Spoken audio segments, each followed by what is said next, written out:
G'day gamers, welcome to New by Design. Gonna be doing a video here on Assassin's Creed Valhalla, and I'm gonna show you guys how to complete the Aqueduct Anomaly in Oxenefordscire. Alright gamers, so once you complete this, that is gonna give you the trophy. It's not a bug, it's a feature. We're actually just gonna go just east of this little lake by the aqueducts to go ahead and locate this. Then once we do, we'll go ahead and interact with it, which will give us a cool little cutscene of basically our character turning into the character, or not the character I guess, but the person outside of the Animus here. So we're going to go ahead and see the aqueducts built with these little blue things, which end up being places that you can jump onto or filled in locations while we go ahead and try to locate the end goal at the very far end.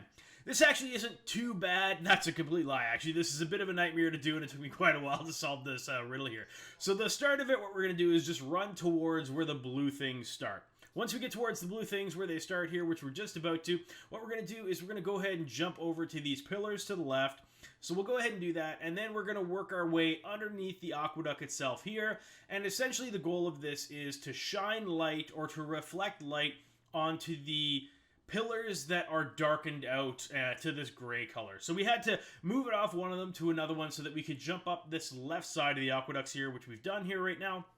So we're going to keep on doing that, and this is going to lead us to a second section over here where we have to move two of these reflector beams. And these reflector beams are very similar to the ones that are in Asgard's that we initially get introduced to. So what we're doing is we're seeing that this one here can only reflect back towards it. So we have this great pillar on the far left that I'm trying to work so that the angle will reflect to it, and that's essentially what our goal is. So we're going to place it here temporarily just because it shows that it will reflect there if we can get everything going. And this one you'll see that I struggle a little bit with, but essentially this one reflects backwards, so we have to get it into a position where it'll actually hit the far reflector, which you can see it still has to go further left, and that's going to give us a bit of a problem. You'll see that it's just kind of more finicky with pushing it forward, sliding it sideways, and I end up getting caught in this. I can't push it quite forward all the way, I can't push it sideways all the way, but either way, you guys will see that we are going to be able to get this into place here, and I'm assuming it'll probably be just about as difficult for you guys to kind of slide around, but just know that once you do, this is essentially the goal of what you're doing here. Now I've got it the furthest point to the left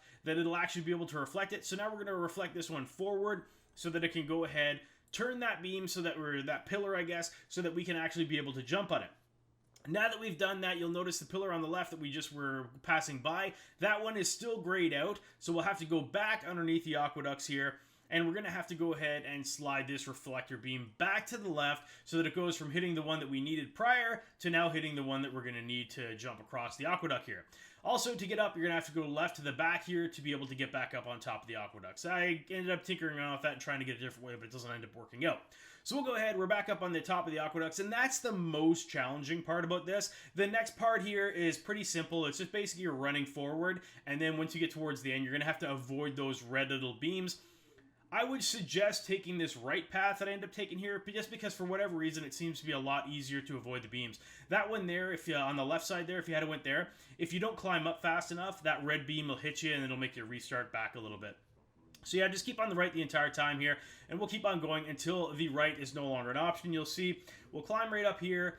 And this one here I'm going to struggle with a little bit initially just because on the left here I thought this pillar here was in front of this beam and I didn't want it to clip me as I'm climbing up, but you'll notice that as we get up to it, it's actually on the other side of the beam here, so it's not really an issue. You basically just have to time this one so that it's passing you downward, or one of them's passing you downward. Just jump like I do right now. We're going to go back again to the right just because it is easier. I find the whole way taking this right path was just an easier way. Path of least resistance, so we're going to keep on going to it. And that is going to be all there is to this, guys. We're going to go ahead right to the end, interact with it, and that'll complete it. That's going to give us our trophy, and that is going to be all there is to this video. If this video helped you guys out at all, I sure would appreciate it if you guys would go ahead and hit that like button. Drop a comment in the comments below if you're struggling on anything in Assassin's Creed Valhalla. I'll probably be able to hook you up with a video to help you out. Alright gamers, thanks for watching.